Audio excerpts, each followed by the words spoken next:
We're so happy to have you here with us this evening. I'm Jim Holmberg, the Filson Historical Society curator. Thank you again for joining us for The Great Dissenter, the story of John Marshall Harlan, America's judicial hero, with Peter Canellos. This is certainly an appropriate topic for a Filson lecture. Justice Harlan was a native Kentuckian and practiced law here in Louisville before being named to the U.S. Supreme Court by Rutherford B. Hayes in 1877. Augustus Wilson was a member of Harlan's law firm and a good friend who served as Kentucky's governor from 1907 to 1911. Wilson's papers are in the Filson's collection, and among those papers are some 80 letters from Harlan to his friend and protege, Augustus Wilson. Given that relationship, many of the letters contain excellent content on a variety of topics. And it's always a pleasure to have scholars such as Peter and others come to the Filson to use our collections and present lectures. I think, Peter, you mentioned you were here back as far as 2009 to delve into the Augustus Wilson and other collections here. We're fortunate to have Peter with us this evening to discuss his book on John Marshall Harlan. Peter S. Canellos is an award-winning writer and former editorial page editor of the Boston Globe and executive editor of Politico. He is the editor of the New York Times bestseller, Last Lion, The Fall and Rise of Ted Kennedy. A native of Boston, Peter is a graduate of the University of Pennsylvania and Columbia Law School. He spent most of his career at the Globe, where at various points he oversaw the paper's local news coverage and Washington, D.C. bureau. As the Globe's editorial page editor, he authored numerous editorials urging Bostonians to overcome their parochial divisions and embrace their status as a world-class city. For the past 12 years, Peter has worked with the International Women's Media Foundation, overseeing the Elizabeth Newford Fellowship, given to a woman journalist from around the world to study human rights at MIT, an intern at the Globe and New York Times. He has also traveled overseas on human rights trips with the U.S. Holocaust Museum, International Reporting Project, and Robert Bosch Foundation, among other groups. Peter considers the many young journalists he's hired and mentored over the years to be his greatest accomplishment. As an editor, he has overseen 2 Pulitzer Prize-winning projects, along with 5 others that were Pulitzer Prize finalists, among also many other awards. As a writer, he was the recipient of the American Society of Newspaper Editors Award in 2011 for excellence in editorial writing. I will return to moderate questions after the presentation as time permits. If you have a question, please come to the microphone, which we'll set a little bit further out there away from the wall at the front of the room. Or if you're joining us virtually, drop them in the chat and then I'll pass them along. Please join me in welcoming Peter Canellos.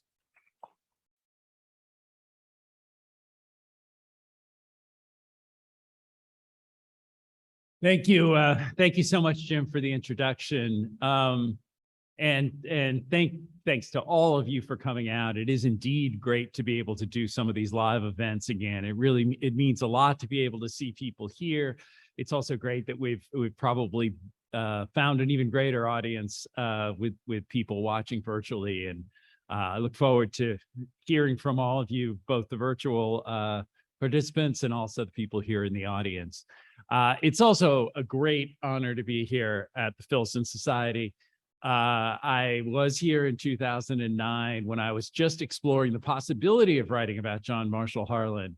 As I'll explain, when I was a law student in the late 1980s, I had this sort of organic experience of Justice Harlan in that I read his dissents when I was in law school in major cases and was struck immediately by somebody who had an entirely different conception of justice, different sense of values, a different writing approach than all of his colleagues at the time. And it was an immediate kind of striking affinity, but it took a while for me to decide that I wanted to do this as a writing project. And one of the really important steps along the way was coming to Louisville in 2009 and visiting, among other places, the Filson Society and looking at the letters from the Augustus Gus Wilson collection. And for those of you who don't know, and I think this audience probably does know, Gus Wilson was a generation younger than Justice Harlan. He was sort of a professional son and protege of Justice Harlan. And the law firm that Jim was referring to was a pretty small operation, just like a couple of Harlan family members, Gus Wilson, and maybe at various points, a couple of other characters would join in. But during much of the time that Harlan was on the Supreme Court, he viewed Gus Wilson as his professional connection to Kentucky, and one of his closest friends, and somebody he just had an innate sense of trust to. This is especially true because one of his brothers who had been in the firm had a terrible experience with alcohol and drug abuse during that time, and essentially became kind of a ward of Gus Wilson. Gus Wilson was sort of taking care of Harlan's brother during the time when Harlan was in Washington. So there was a deep familial closeness between Gus Wilson and John Marshall Harlan. So there was a very different character, I think, to the letters that the two of them exchanged. Well, beyond that, that opening sort of experience that I had of Justice Harlan when I was a law student at Columbia in the 1980s, I want to tell you why I think Harlan is an important figure.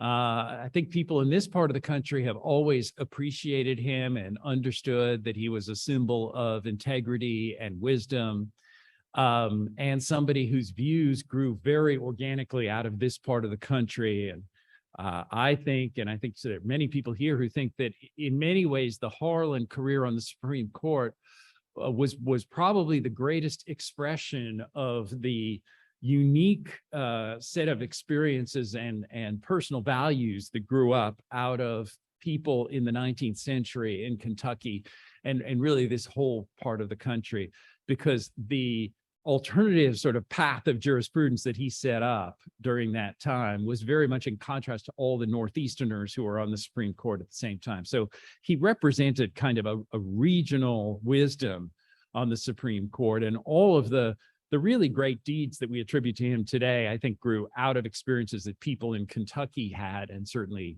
that he had. In terms of his place in American history, he served from 1877 until 1911 on the U.S. Supreme Court. And the great thing about doing this kind of historical research is that we now know what came out of that period and what worked, what was good, what was bad, imagine if we had that kind of hindsight for the political disputes that are roiling this country right now. Imagine if we had that ability to understand what it was that really mattered for the future of the country. And we have that kind of hindsight and that kind of wisdom now between 120 and 150 years since Justice Harlan was on the Supreme Court.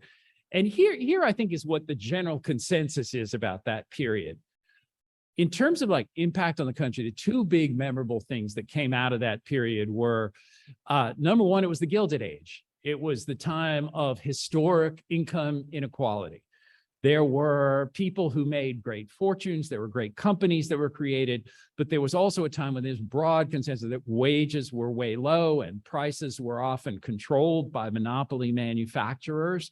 And you would have a situation where there would be all these wealthy people who built, houses modeled after the European kings, Louis XIV's chateaus, among other things. And we, up in the Northeast, we still go and visit all of their houses in places like Newport and Long Island. And then there are other people who came predominantly as immigrants who are living, 5 and 6 to a room, even though everybody was working. And you wonder and you say, well, how was it that this tremendous system of inequality grew up? And you have to ask yourself, well, was it the presidents during that time? Was it Congress, lack of action on the part of Congress? And in fact, it was the Supreme Court. It was the Supreme Court we learned about, because at various key moments, Congress got up the will to pass the Sherman Antitrust Act, which would have allowed the government to break up some of these companies, these monopolistic companies, which were railroad companies sort of cutting a special deal with one set of manufacturers of a certain product to push everybody out of the business. Because if you're the railroad owner and you control all of the access to freight going through a certain town, you can cut a special deal with like one sugar trust and set whatever prices you want, right? And Congress stepped up and passed unanimously the Sherman Antitrust Act, giving the Justice Department the power to break up these trusts, but the Supreme Court declared it unconstitutional. Government at that time was also funded by a very unfair system, a tariff system. What it said was if you're importing something like coffee or something like sugar or some sort of basic goods, flour, you would have to pay a premium on it, or the manufacturer and the importer would have to pay a premium on it. And that would go to fund the government, right? But the cup of coffee that John D. Rockefeller drank and the cup of coffee that immigrant living, 5 to a room drank had the same tariff on it. And that's the same number. We're not talking about the same percentage. It's the same couple of cents, right? And stuff. So Congress in the mid-1890s, after the Panic of 1893, finally got up the will. They got up the will. They were going to take on this system and pass an income tax, which they felt would be much, much fairer and would also oblige some of the higher earning people to pay a share of their income to the support of the government. But the Supreme Court declared it unconstitutional. Meanwhile, labor was kind of a mess during that time. There were people, including some of my own ancestors, working in factories with terrible conditions. I mean, things that we would consider really inhuman at this time.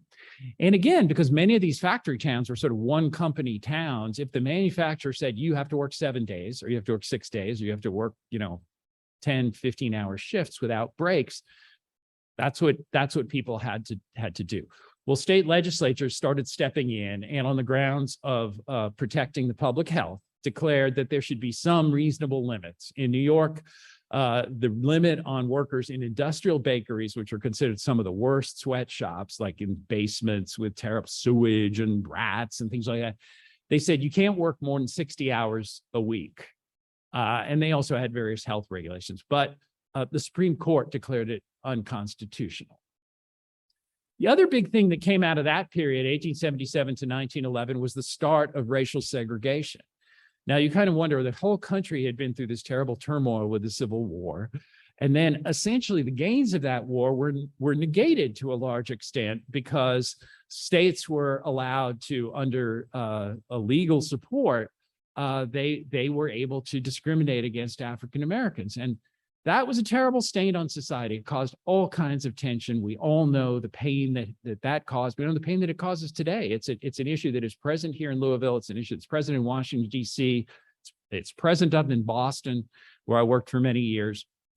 Very much the legacy of segregation. And you say, well, where did segregation come from? Did it come from Congress? Did it come from the president?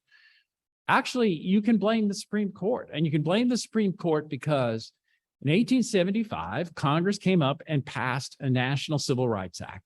What it said was African Americans, freedmen and women, would have access to sort of the basics of business and commerce activities. That included transportation. It included inns and restaurants when you traveled, and included theaters and things like that.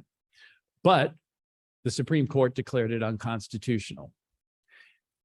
Voting rights, right there in the Constitution, 15th Amendment, no one should be abridged voting rights. Well, when the state of Alabama passed a constitution that essentially denied African Americans, not just African Americans, but they also set up a situation where a lot of poor whites were also excluded from voting by grandfathering in voting rights for anyone who was a Confederate descendant, while also empowering local officials to deny people right there at the polling place, deny them access to vote on the grounds of the polling director thinking they were of bad character, which in certain towns meant just you were Black or you were poor.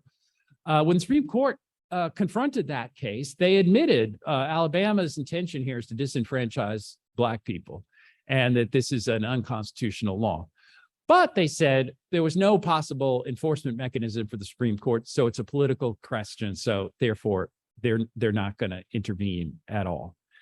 And then in the epic case of Plessy v. Ferguson, the case where Louisiana tried to keep Black people and white people separate on railroad cars, the Supreme Court gave its legal stamp of approval to the separate but equal doctrine, which was used to justify segregation for another 60 years. And again, set the seeds of the kinds of tension and the kinds of angst that we feel today as society, the reverberations of that we feel. Again, it was the Supreme Court that declared that that was constitutional, that was okay.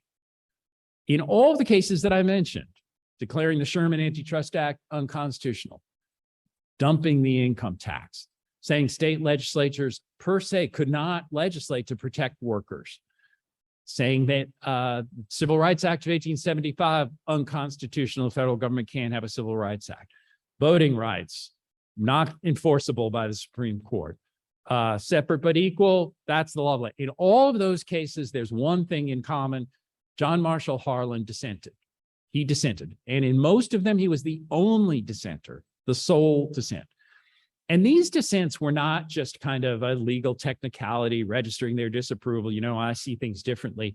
He articulated an entirely different approach to interpreting the post-Civil War amendments, the 13th, 14th, and 15th Amendments that had been passed in the wake of that war to sort of codify the gains, the result of the war, which basically guaranteed African Americans citizenship, but also asserted a greater federal control over states, with the idea that some of the practices of state governments needed to be restricted, and frankly, clearing the way, in Harlan's opinion, also to make sure that Black people weren't denied basic rights by even, you know, companies and individuals like railroad companies and things like that that refused to serve them.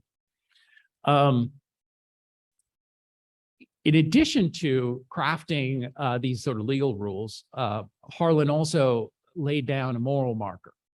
You know, people remember today his dissent in Plessy v. Ferguson, where he said the Constitution is colorblind and neither knows nor tolerates classes among citizens. He said, the humblest is the peer of the most powerful. He said, there's no caste here. These are the kind of phrases that are very unusual to find in a legal opinion, and they sort of go not just to the Constitution and to the Declaration of Independence, but sort of to the whole idea of America, the sort of foundational principles of America. What he is saying is that, you know, here in the United States, we have equality under the law. The law is the king here. And the law says that, in his words, man is man and neither knows nor tolerates classes among citizens. That's in his Plessy v. Ferguson dissent. Now, people today will say, where did this man, John Harlan, get the will to write that, get the certitude, the confidence to be able to assert that at a time when every other Supreme Court justice was on the other side? And it wasn't just every other Supreme Court justice, it was basically everyone else in the white power structure there. And if you think about the Black community didn't even have a voice at the table. It was John Harlan by himself right there. What I would say is that he developed that wisdom from a variety of sources, and almost all of them trace back to his upbringing here in Kentucky and his life experiences in Kentucky. So I want to tell you a little bit about his life, but as we talk about his life, you have to think about how these life experiences shape one's views of cases like the ones that I just described. Now, John Harlan was born in 1833, and he was born into a family near Danville, a place called Harlan Station, which was essentially a family town. And he came from one of the leading families in Kentucky. His father, James Harlan, not only served in the U.S. Congress, but he was a Attorney General of the state of Kentucky. His great pride was pulling together the largest private law library in the state. He was very close and a political supporter of Henry Clay, who was the leading politician here in Kentucky, and a great statesman, certainly of his era. You all know about Henry Clay. Everything here is, you know, Henry Clay is well remembered here, but not sufficiently remembered, I think, in the rest of the country. So Harlan was born into this background where his father and others preached the values, the virtues of the American system. You know, it was the U.S. Constitution. It was the Declaration of Independence that separated this country from everywhere else in the world, which was run by totalitarian governments, kings, emperors, emirs, tribes, whatever. rule of law was king in the United States. Every place else there was a despot. And Harlan was very aware of that. You know, when he was a child, there were still people who remembered not just the Revolutionary War, the very oldest people remember the Revolutionary War, but a lot of people remembered how even long after the Revolutionary War, the British had allied with Native American tribes here and riled them up to fight settlers, including some of Harlan family members. And also, you know, he had a special kind of feeling of the dangers of royal abuses and things like that. The other thing, though, that clouded his childhood is here he's believing in the greatness of America, the greatness of these legal values and all of that. His own name, we should add, his father names him John Marshall for the great Chief Justice, who was the man who asserted judicial review, asserted the idea that the Supreme Court and not Congress was the final arbiter of the Constitution, that law trumped politics at crucial moments in American society. So everything in his mind was great and onwards and upwards in the United States, except for the sectional crisis that even then in 1833, it was starting to become obvious that it was going to divide the country and break the country in two. So Henry Clay, who was the Harlan family's great hero and his father's friend, was busy ruthlessly trying to craft compromises to do anything to prevent this coming crisis, because folks in Kentucky had a unique perspective. They felt, Clay felt, James Harlan felt, John Harlan felt that because of geography, but also because of the civic fabric that had, you know, Kentucky being half slave and half free, that Kentucky would be the battleground, that whatever happened with that war, Kentucky would be the loser. And it would be the loser because battles would be fought here, but also the loser because its civic fabric would be divided and destroyed. So if you imagine this young boy sort of growing up, but with all these sort of high-minded notions and scholarly family and all this kind of stuff, but this terrible fear that it all could fall apart at any given moment, That's one crucial experience that John Harlan had. Another crucial experience very much pertains to another man who is a great figure in this book right here, Robert Harlan. Robert Harlan was a man of mixed race who grew up enslaved in the Harlan home and had an amazing story that in many ways, as like an adventure tale and a tale of a man confronting issues of his times, was even more exciting than John Harlan's. I have people coming up to me all the time saying, you know, this book was really about Robert Harlan. It looks like you got a lot of Robert Harlan in there. But I don't apologize for that. Robert Harlan was an amazing figure in his own right. The big secret there was that around the time of his the Harlan, in his time living in the Harlan families, a lot of people believed and continue to believe and continue to this day to believe that he was the son of John's father, James Harlan, from a relationship with an enslaved woman from before he married John's mother. The reason people believe that is that Robert Harlan was born in Mecklenburg County, Virginia, which is where James Harlan's mother's family was from. And even though he was only 16 years younger than James, it's quite possible that members of the Harlan family in Kentucky would go down to visit in-laws in Virginia, so there could have been some connection there. The other big reason is that because Robert Harlan became a very prominent man later in his life, there were many newspaper profiles in his lifetime that were written about his upbringing, and all of them said that when he was 8 years old, his mother journeyed with him from Mecklenburg County, Virginia, all the way to Kentucky, like 450 miles through what was then wilderness, to come and find his father. And where did they go? They went to Harlan Station, which is the family town. Now, privately, I think that it's quite possible that James Harlan may have thought that his own father was Robert's father as much as his, because the father had been alive when Robert was born, but had died by the time Robert was 8.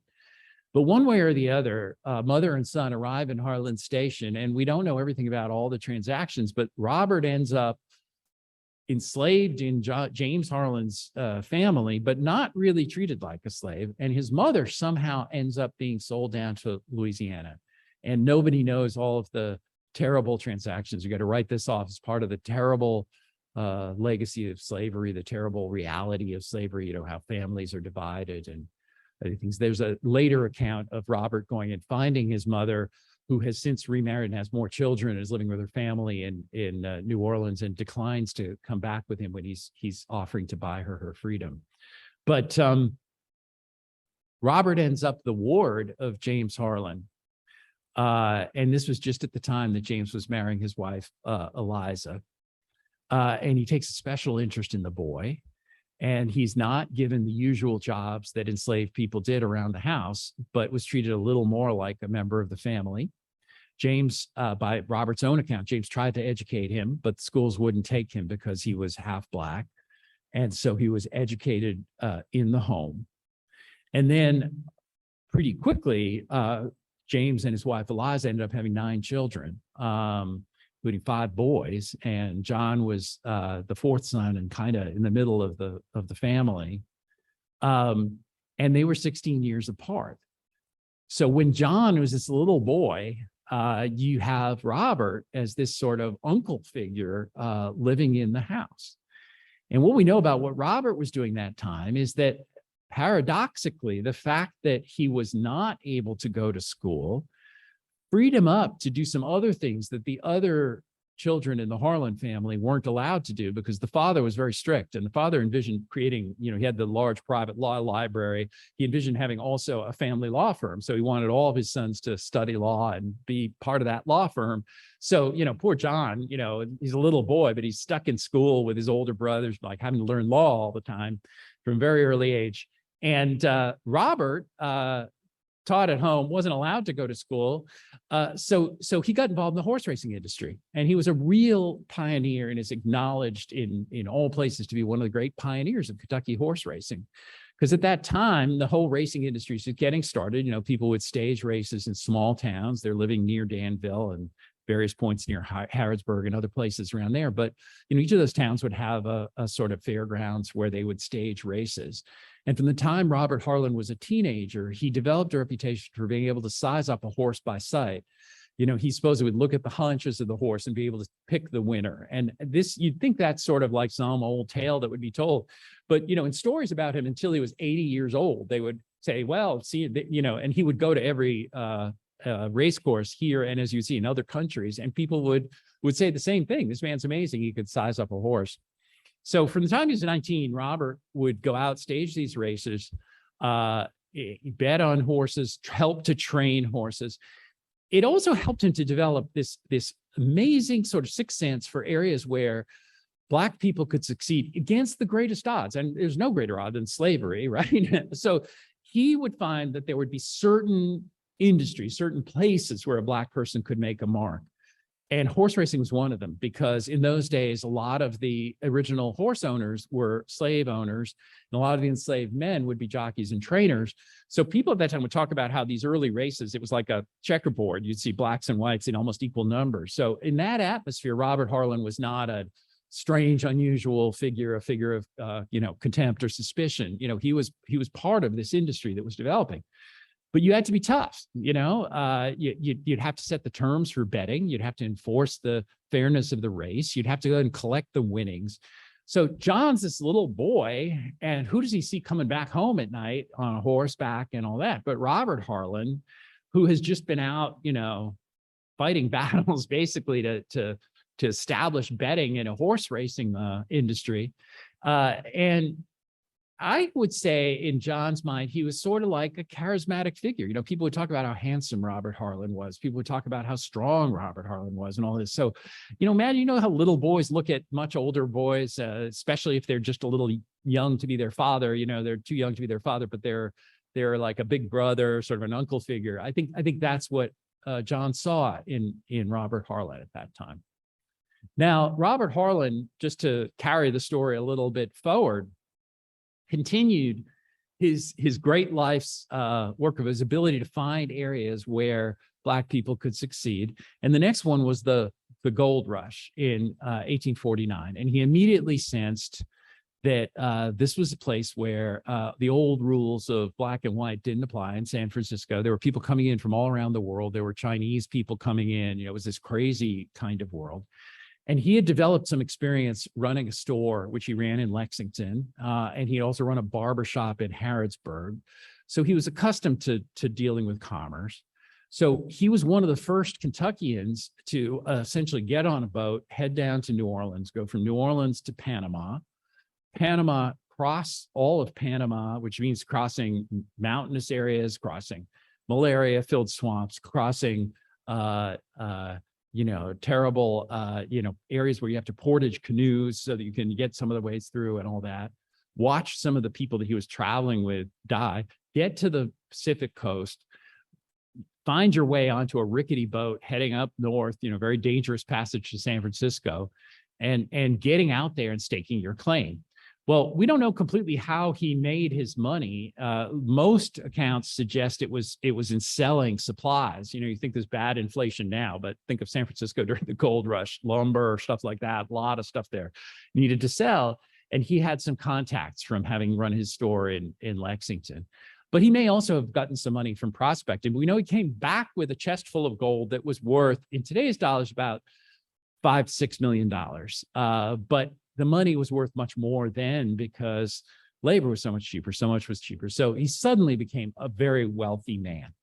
His next smart move in understanding, again, where can Black people make a mark? How can you succeed? Is he moves to Cincinnati, because at the time, we're talking 1850, Cincinnati was the terminus of the Underground Railroad. It was before the Fugitive Slave Act. A lot of Black people were sort of living in a relatively protected environment in Cincinnati. I mean, it was no picnic. It wasn't, the best racial situation in the world, but it was a place where a Black person could lay down some roots, and he did. And what he did is he started investing in Black-owned businesses because he sensed that many of these African Americans coming up south, finding their first sort of real burst of freedom in Cincinnati, had great potential in terms of working. So he could do something as simple as he sponsored another barber, and he opened, he invested in another store. But he also, after treating himself to a trip to Europe during the time of the great Crystal Palace exhibition that Queen Victoria and Prince Albert had put together, what did he see in the Crystal Palace, but photographs of Cincinnati? And he realized that there were great photographic pioneers in Cincinnati, and many of them were Black. And so he set up a photography studio and nurtured a generation of Black photographers who are still much remembered and honored in Cincinnati. He also held the mortgage of this place called the Dumas House, that was the hotel for Black people in Cincinnati, the most prominent hotel, where more well-to-do free Blacks would sort of play cards in the front room, but they would hide runaways later during the period of the Fugitive Slave Act in the basement and these catacombs in this somewhat famous place called the Dumas House. So he was really the leading Black citizen of Cincinnati during that time. But as the Fugitive Slave Act came in the middle 1850s, and then the racial situation started to worsen, the country was heading more quickly towards civil war. He left the country. He went to England. And again, he's following the same tradition of finding out places where Black people could make an impact. His idea was to stage a series of races that would be like transatlantic battles that, show that Kentucky-bred horses would succeed in the sport of kings in England. So he went to Newmarket, and he went to Epsom, and he went to all these famous spots in London. And I had the pleasure of going with one of my researchers. We sort of retraced Robert Harlan's path, which was amazing there. And he became a well-known figure in England. He didn't win a lot of those races. I don't think, we'd love to be able to say the Kentucky horses just completely defeated the British horses, but British probably won a few more of them than the Kentucky horses won that he brought over. Sure, the Kentucky horses weren't helped by the long sea journey in that case. They had to bring a rooster. They were all in the hold of the ships. They had to have a rooster to remind the horses when it was morning. So Robert Harlan did win the respect of Europeans, and for 10 years he was a fixture on races in Europe. And when he left England, all the racing press in Europe talked about Robert Harlan as a respected, fine, figure during that time. And he went beyond England. He traveled in France, he traveled in Ireland, he traveled to many other places, and then returned to the United States after the Civil War to become the leading Black politician in Cincinnati once again. We can pick up Robert Harlan's story a little bit further. By then, where's John? John Harlan becomes a great politician himself, but he faces the same issue of, Civil war is coming, and it's coming fast. And for John, the biggest signal that this civil war that he's been fighting against, he, his father, and others fighting against, is going to come, the Dred Scott decision of the Supreme Court. Here, Henry Clay, Crittenden, Harlan, others have been fighting the good fight to try to find ways to find an agreement that would either prevent the Civil War through some geographic managing, like the Compromise of 1830, or they explored colonization, they explored compensation of slave owners, various economic ways of sort of forestalling the Civil War. They were still working on all of that when the Supreme Court went beyond its facts of the case and declared that Black people would have no rights that any white person should ever respect under the Constitution in the Dred Scott case. And when the Supreme Court did that, I think John Harlan kind of knew in his bones that Civil War was coming. And it entered a completely different phase in his life where he fought to help Kentucky at first maintain its neutrality and then ultimately support the Union. But here was this kid who had grown up in this cloistered environment, sitting with a bullhorn on the streets of Louisville with the two Speed brothers who were close friends of Abraham Lincoln. Abraham Lincoln had almost no supporters in Kentucky, but the Speed brothers were supporters. And John Harlan was not a Lincoln supporter, but he was certainly a supporter of the Union and a supporter of neutrality for Kentucky. So they had to take to the streets of Louisville with bullhorns and literally stood on street corners to try to implore people to please stay in the Union. In Frankfort, Beriah McGoffin, the governor of Kentucky at the time, was a Confederate sympathizer, and there was a pervasive feeling that he was going to cut deals that would commit Kentucky to joining the Confederacy, which of course is what the Confederacy most wanted. So John Harlan would literally sleep on the floors of the old State House in Frankfort to try to prevent deals from being cut that would help the Confederacy. He became a man of action. The so-called Lincoln guns. The Lincoln administration literally sent guns to Kentucky to help loyalists defend the state in case the Confederate Army decided to resolve things by invading. And John Harlan, his father James, the Speed brothers, and others were crucial people in hiding these guns so that loyalists would have weapons if the Confederacy invaded. There are many other great tales. There's a tale of how the editor of the Louisville Courier-Journal, a very influential man, was under the sway of the Confederacy, particularly his wife and sons were very sympathetic, and even though he was somewhat wavering, and how John Harlan and his father went to the owner of the Courier-Journal, got the editor put on sick leave, and so John Harlan wrote pro-union editorials in the Courier-Journal to try to change public opinion. So he then succeeded basically in Kentucky maintaining its neutrality and then joining the Union, supporting the Union. And he did more than his part. He brought he pulled together a regiment that was built around his prestige alone, served as a colonel, served for many years, saw men die, talked about walking over dead bodies at Shiloh and things like that.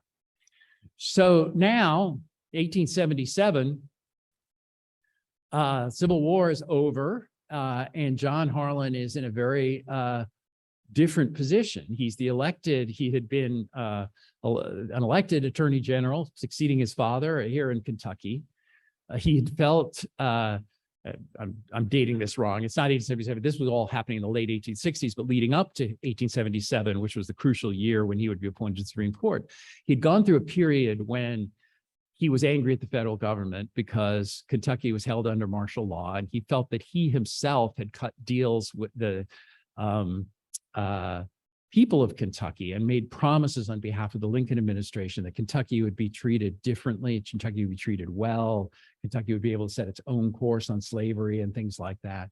So he took this position that I think he would later regret, of sort of defending Kentucky against the federal government, but it included things like resisting the passage, the ratification of the post-Civil War amendments and things like that.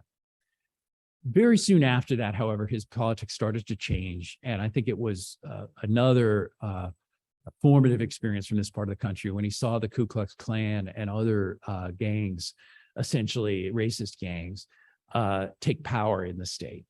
And he became involved in many efforts to curb the Klan. It turned him into a Republican. Here he was a public man, a man in politics. The Republican Party did not have enough support to elect officials here in Kentucky, so he was essentially giving up his political path for Kentucky to join the Republicans, but did so and declared it as a statement of conscience. He gave a series of speeches, including many around various towns here in Kentucky, where he said that he may have been slow to the abolition cause, and he didn't apologize for trying to find a way out of the Civil War, but he rejoices that the sun of freedom now shines on everybody in the United States, and declared slavery to be a terrible mortal sin.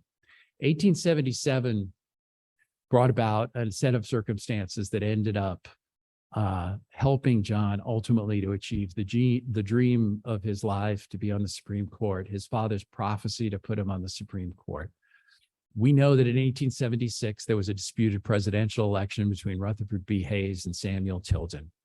John Harlan had played a role in helping Hayes to get the nomination in the Republican Party by throwing fellow Kentuckian Ben Bristow's support behind Hayes as the Republican nominee.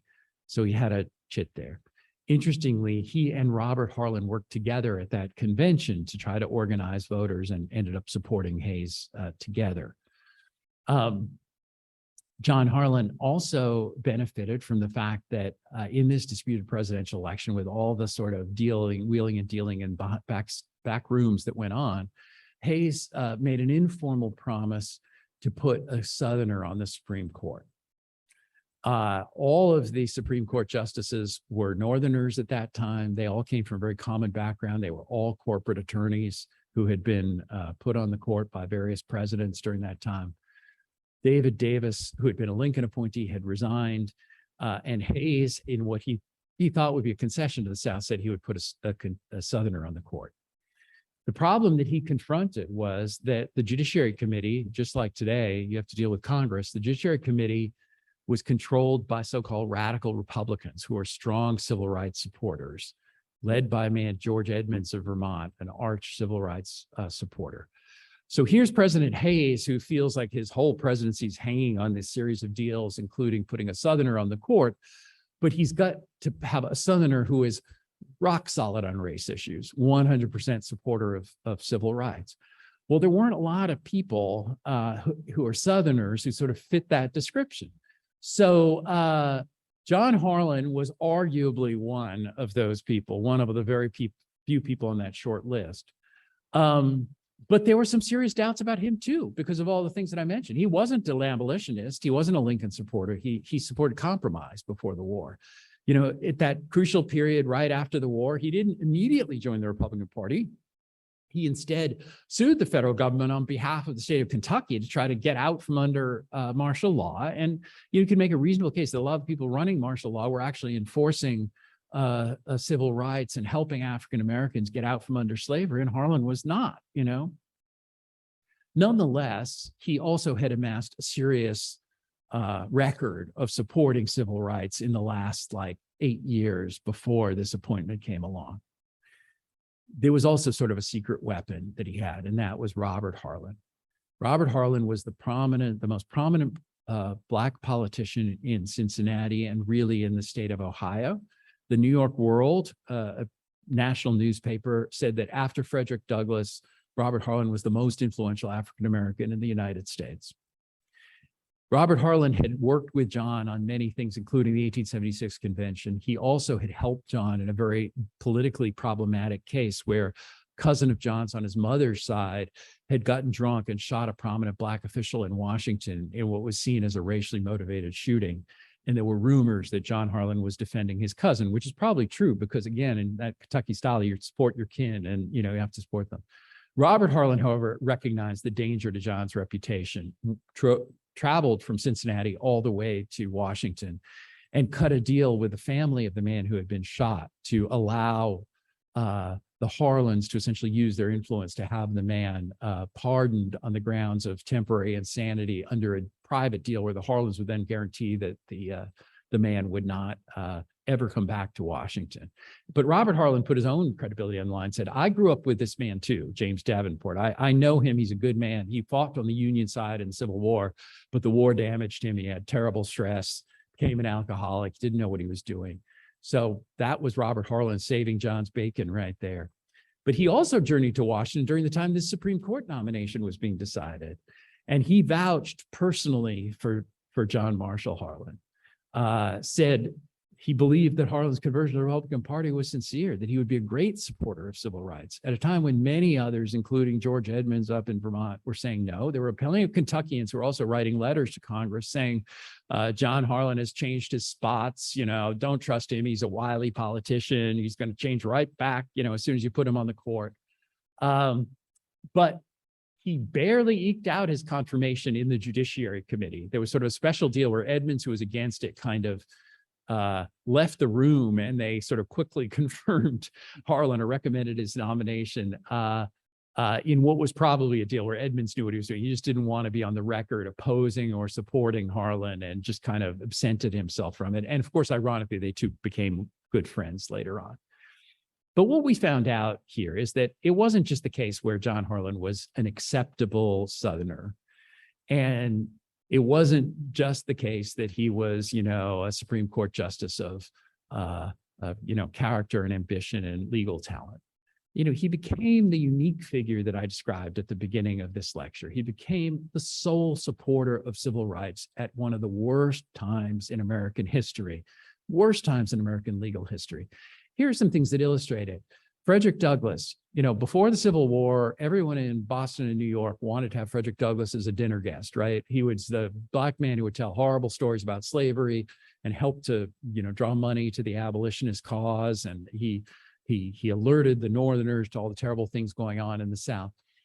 By the 1880s and 1890s, early 1890s even, the racial mood had so changed in the country that when Frederick Douglass died, they held the funeral right there in Washington, but no white officials showed up. No presidential statement, no nothing. It was all Black.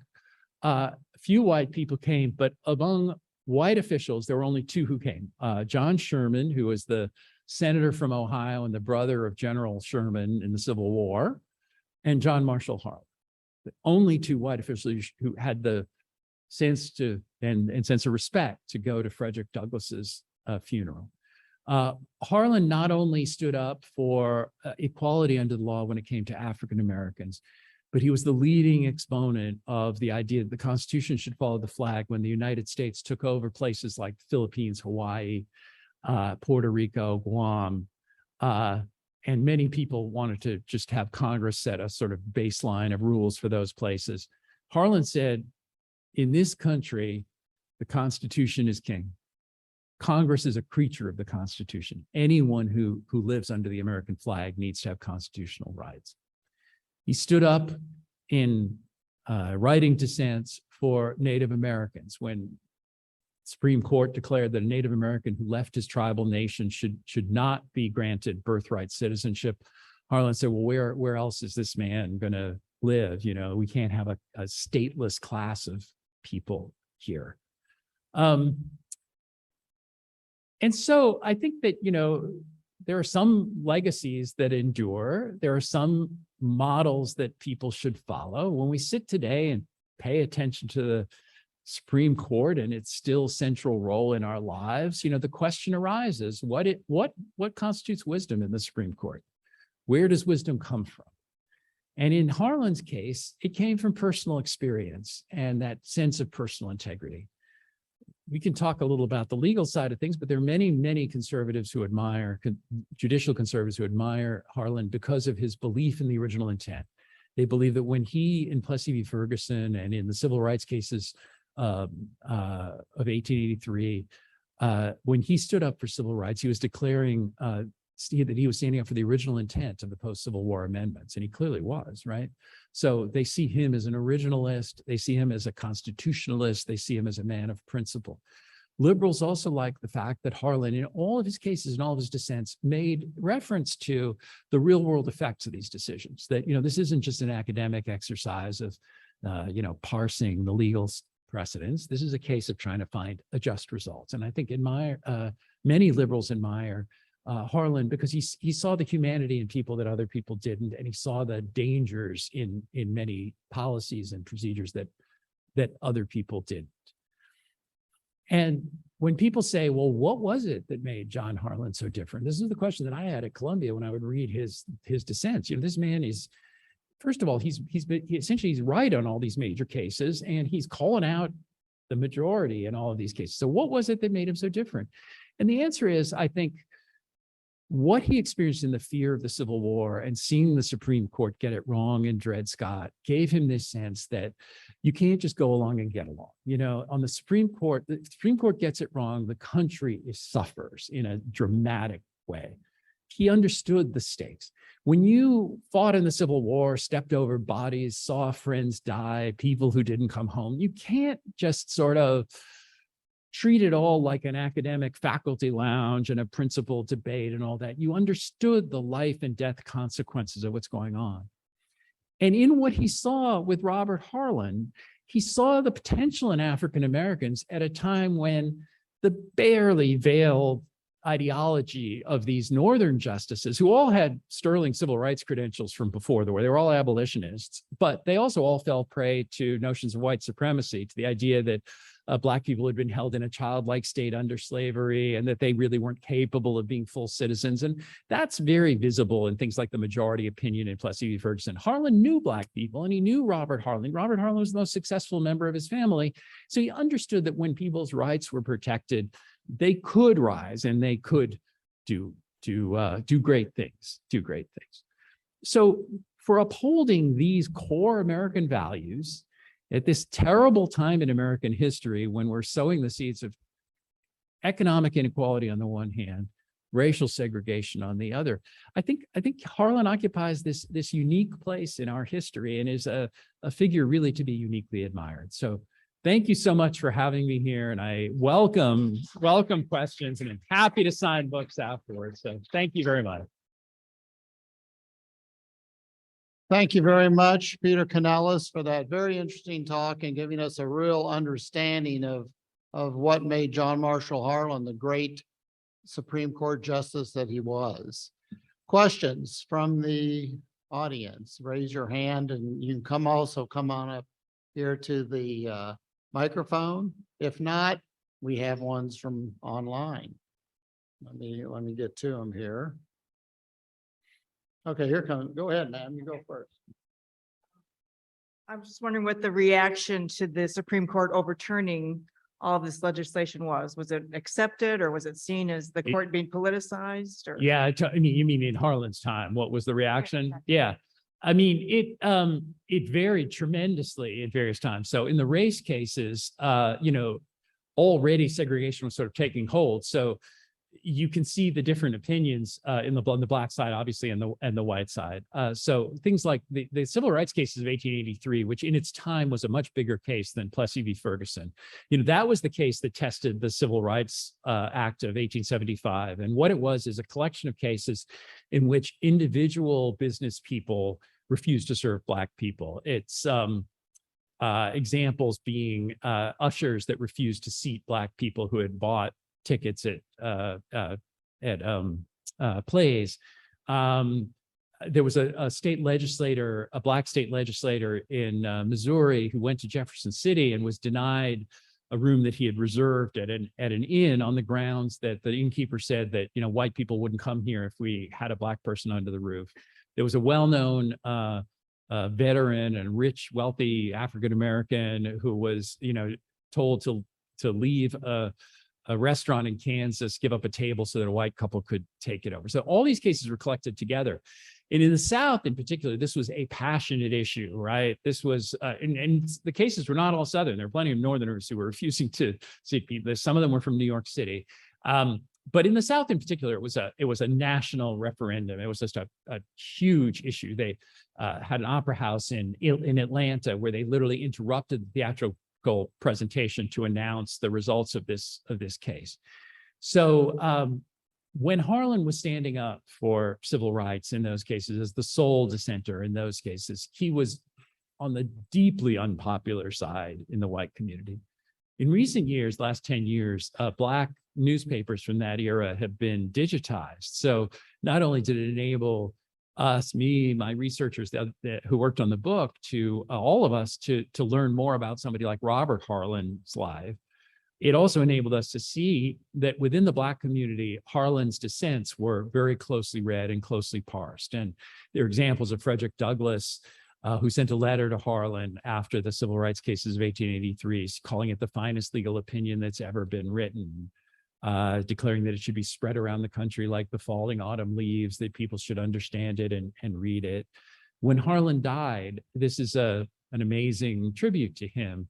1911, when he died, there were spontaneous memorial services in all these cities across the country where he had never visited, in Black churches, where there were amazing tributes to him, declaring him in Black newspapers to be the only person who supported our race. And there's this very dramatic language of who now is going to support, who can see things through our eyes. You know, blessed forever may the legacy of John Marshall Harlan be. There were 3 such cases in Washington, such services in Washington, D.C., that then culminated a couple of weeks later in a service at the Metropolitan AME, which is then and now still sort of the largest Black church in Washington. And it had 1,000 people there, all of them Black people. No white people attended. No member of the Harlan family even attended. But they read his dissents aloud at that service. And if you imagine a younger generation of lawyers, hearing those words, the Constitution is colorblind and neither knows nor tolerates classes among citizens. The humblest is the peer of the most powerful. You can see how it helped to seed the generation that followed and the role of the civil rights movement that followed. Thurgood Marshall was born a couple of years after Harlan died, so he was obviously not in a position to be there, but he was an arch admirer of Harlan. We know from his colleague, Constance Baker Motley, that when he was often sort of struggling and despairing of ways to attack segregation, he would read Harlan's dissents aloud to his colleagues and to others.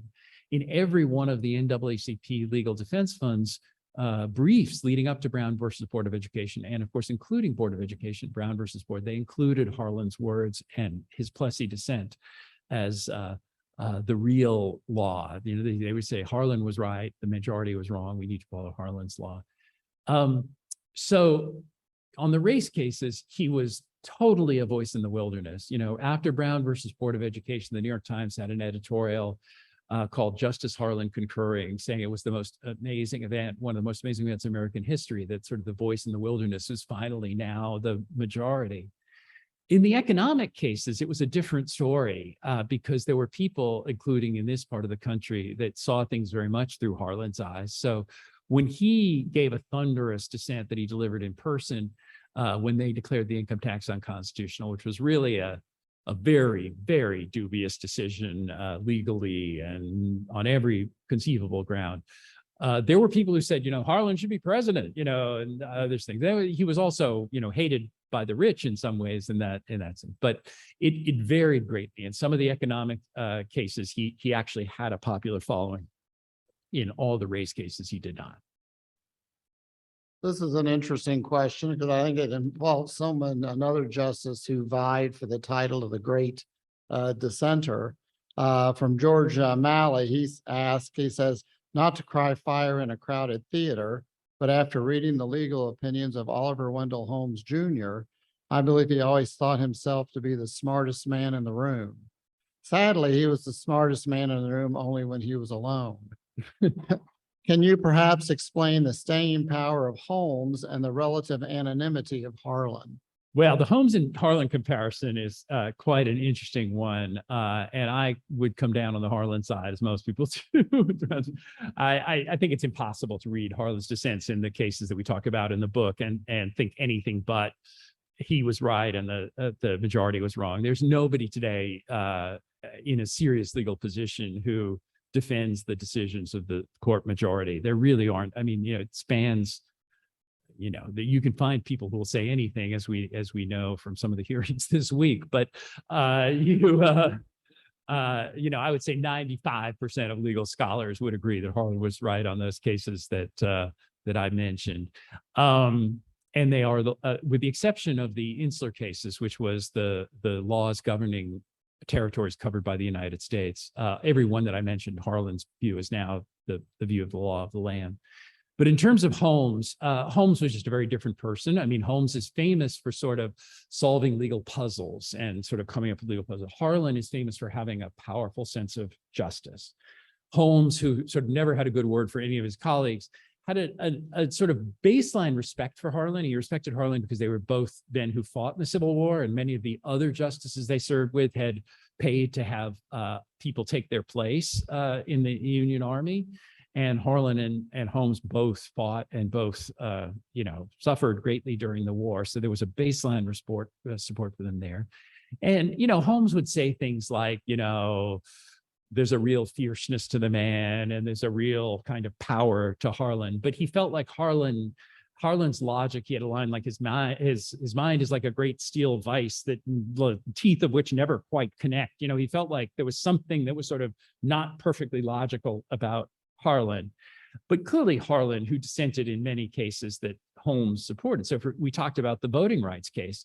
The person who wrote that voting rights case that said, well, we have no power to enforce it, it's unconstitutional, but it's a political question, not a legal question, was Oliver Wendell Holmes. Oliver Wendell Holmes, when Berea College here in Kentucky, when a law was passed by the Day Law by a representative from a county 100 miles away, here in Kentucky, that said that Black people and white people could not be taught in the same classroom, even in a private university that had no public funds or anything like that. The Supreme Court found a way to declare that constitutional, again, on a very dubious theory that it was somehow regulated by the state, which it really wasn't.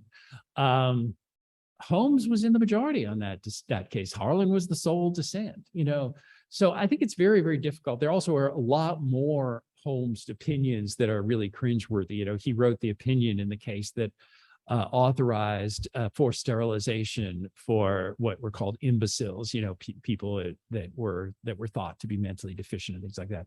So, Holmes had a lot of wrong positions in his career. Harlan's positions have sort of stood the test of time. That doesn't diminish Oliver Wendell Holmes's role as being, the smartest man in the room and developing legal theories that people still admire and endure. And I think that Holmes's position in the legal canon in law schools is certainly justified by his legal brilliance, but I don't think he was the equal of Harlan as a jurist. Do you think that Harlan enjoyed being a contrarian? No, I don't, because I think that he had this tremendous sense of righteousness and will, because he had that sense that, the United States Constitution and the Declaration of Independence are the true source of all wisdom, and he felt like he was standing with them and making a righteous stance. So he had a powerful sense of right and wrong. But this is one of the things that's very surprising about him. We are accustomed, there are people out here who are dissenters, right? And there are people who are contrarians. And they're often sort of odd, lonely figures, they're the non-joiners. They're the people who always have a contrary opinion. Harlan wasn't that at all. He was a man who loved life. He had 6 children. He had a wonderful marriage. He was active in the bar in Washington. He was the most popular Supreme Court justice among a lot of the lawyers there. Banquets were always being held in his honor. He was known for, sharing a streetcar ride back with some of his colleagues and passing around apple slices to them. In some of these cases, there was some real tension on the court, but his default posture was to be affable, friendly, well-liked. He was a teacher, lectured at what is now George Washington University, beloved by students, close friends. When he died, Kentucky was openly at odds with his stances on race. But the Courier-Journal paid a lot of tributes to him, talked about what a fine man he was. They cited many examples of Confederates who stepped forward, who said that they were caught behind lines by Harlan's forces and could have been executed on the spot. And Harlan essentially let them go back to their wives and families and things like that. And that Courier-Journal said this shows what a fine man he is. They had a very funny line in one of their editorials, or telling line in one of their editorials, where they said something like, "We in Kentucky know that John Harlan is a fine man, an honorable man who has, represented the best values of our community in his life. John Harlan, the jurist, each person will have to make their own decision on that. It was like, we're not endorsing all that. But he was not somebody who relished having an enemy. It was, the Franklin Roosevelt, I welcome their hatred. You never heard Harlan say anything like that. So. We'll end one more question, and this one is, it's right out of the headlines of today. We'll see what Harlan might have done. It's asked, how do you think Harlan would have argued Roe versus Wade today as the law is being challenged? I think that it's really interesting question, and you can argue it multiple ways. As we said before, Harlan was sort of an originalist, and people who are originalists will note that there's no right to abortion in the Constitution and other areas. He also was a deeply religious man. He was a lifelong Presbyterian, but a leader in the church. He taught Sunday school in many ways. His family was a liberal and progressive in their social attitudes for their time, and on race issues and all, his wife and his children really strongly supported him. And in terms of gender relations, they also were sort of ahead of their time, and that his wife was a real intellectual partner. She would, even at these stag dinners where he was honored, she would be in the balcony sort of cheering him on. There's evidence that she would talk to him in things like the civil rights cases of 1883. She would be a source of counsel and discussion with him. His daughter, Laura, he had two unmarried daughters. He had three daughters in all, but two of them did not marry and were sort of part of his household for his whole life. But after he died, his daughter, Laura, became a prominent Washington businesswoman. She was like the first woman to own a real estate firm in Washington, and started investing in real estate. She also was the social secretary for two first ladies, and became known as this sort of pioneering career woman. This was after he died, but she had a sense that a woman could succeed in many different ways. So in his life, they were progressive, but they were also traditional. So you can argue it either way. You could say John Harlan was a devout Presbyterian. Obviously, in his time, abortion was not something that was much talked about or practiced. He was an originalist who would have been skeptical of sort of legal theories that sort of go outside of the boundaries of the Constitution. But Lochner v. New York, which we talked about, that was a case where unenumerated rights were discussed in many ways, and Harlan dissented in a case that he felt went too far. But he did not reject the idea of either unenumerated rights or the idea that the liberty language of the Constitution gave people some control in their personal life and personal space. So it would be very foreseeable for Harlan to say that the 14th Amendment guarantees personal liberty, and that, as the Roe court said, personal liberty over time has come to include controlling your body and women's right to make reproductive decisions. It would be very foolish to try to say, oh, Harlan is going to be on this side or Harlan's going to be on that side. But I think that neither side can definitively claim John Harlan. Let's put it that way. Thank you very much, Peter Canellos, for a wonderful talk.